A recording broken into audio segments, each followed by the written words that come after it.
Welcome back to the program, everybody. Welcome back. Welcome back to another show. Welcome back to another episode.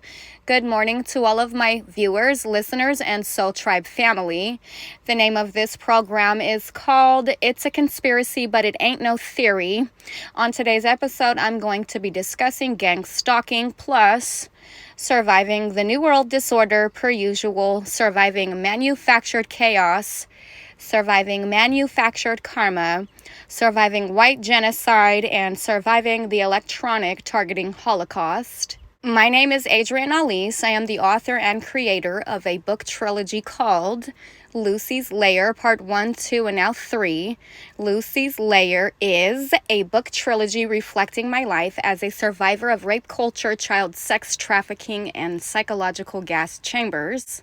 On this program, I advocate for women's rights, basic human rights, and the rights of those disabled.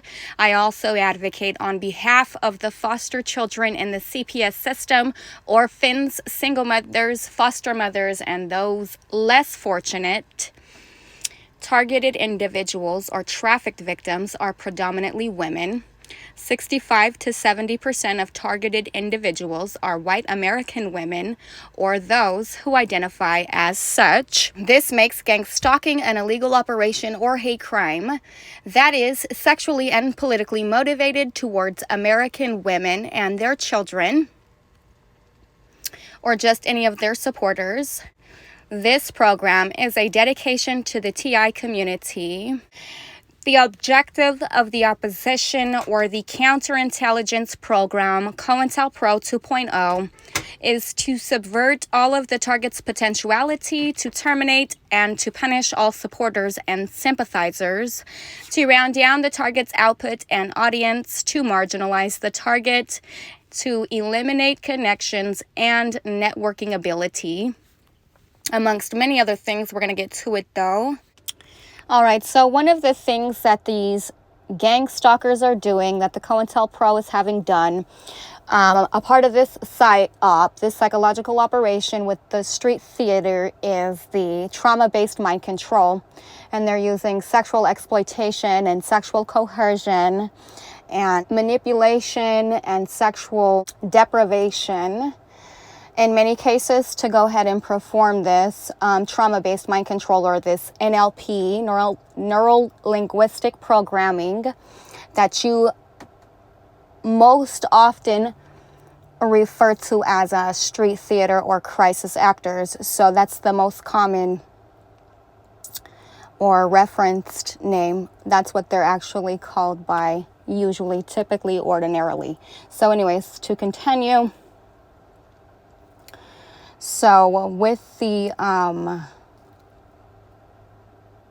trauma-based mind control and the street theater psyops that they have running, that they have going in the street literally right now, and just 24/7 around the clock that they have going in the street right now, 24/7 and around the clock. Okay, so what it is actually trying to do is disconnect your mind from your body. It's basically trying to blow your mind, essentially, because of the shock or the trauma response. And once it's disconnected your mind from your body with the street theater, it reconnects you to that trauma. So it puts the trauma back into the context. And so it's just reintroducing this traumatic stimuli 24/7 around the clock, exactly how and precisely how the COINTELPRO's handbook manual for these community gang stalkers says. So once it can connect you back to the trauma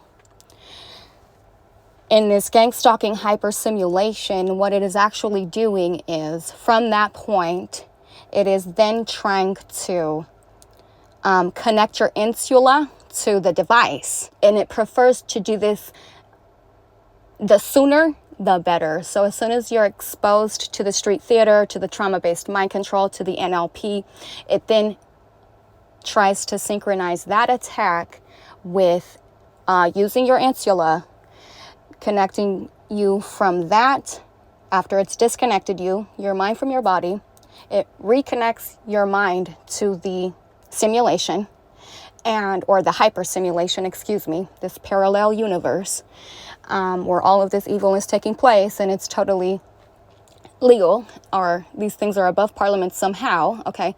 But in my world, back in reality, all of this stuff is actually still illegal, okay, for me.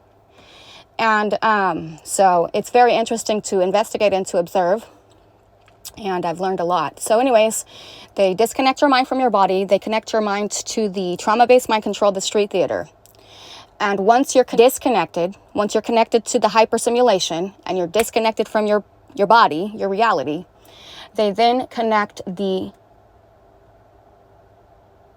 mind to the device. And they try to do this the sooner the better. So I would say instantaneously, but it just depends on when you go to grab your phone.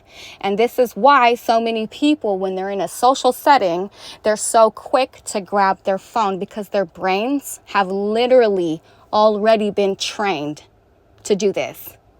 And so I'm going to talk about a little bit on my program today, how to, and what I've been doing to take my mind and reconnect it back to my body.